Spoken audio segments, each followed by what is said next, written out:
Everyone doing this morning? I know I'm coming to you really earlier, but I'm taking my son to the Charleston Southern University South Carolina football game today, so we got a little bit of a road ahead of us. So anyway, this week I wanted to continue with my discussion on the Louisiana Purchase. Specifically, I wanted to take a look at the Louisiana Treaty, which gave us this sizable piece of land.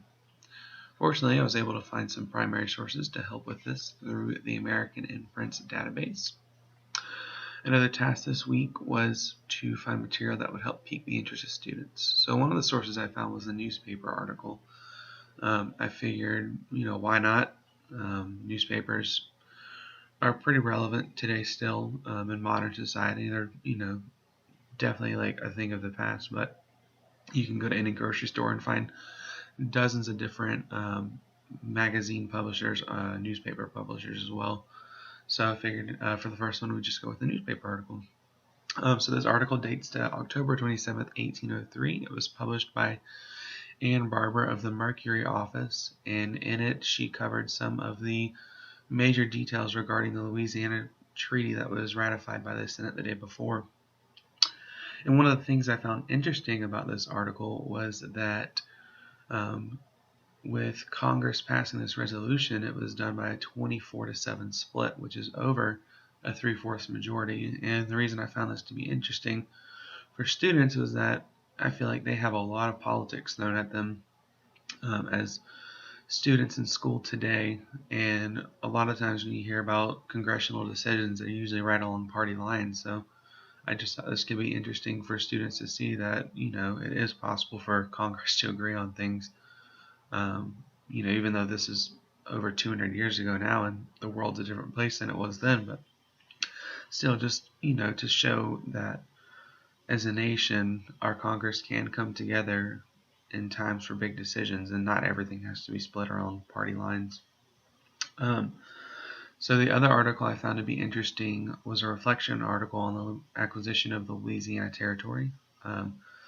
I thought it could be interesting because it is important to know what people were thinking at the time of this purchase happening. I feel like a lot of secondary sources we read, they're good, but sometimes you just can't convey the idea about how the original author was feeling about a particular subject.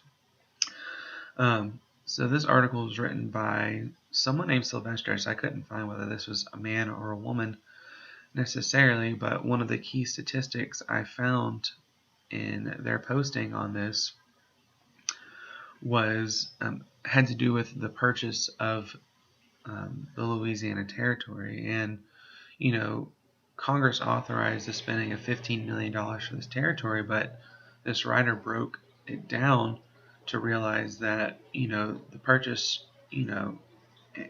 covered a 640 million square acre. And so if you do the math, Congress paid just over 40 cents an acre, 25 mils at the time.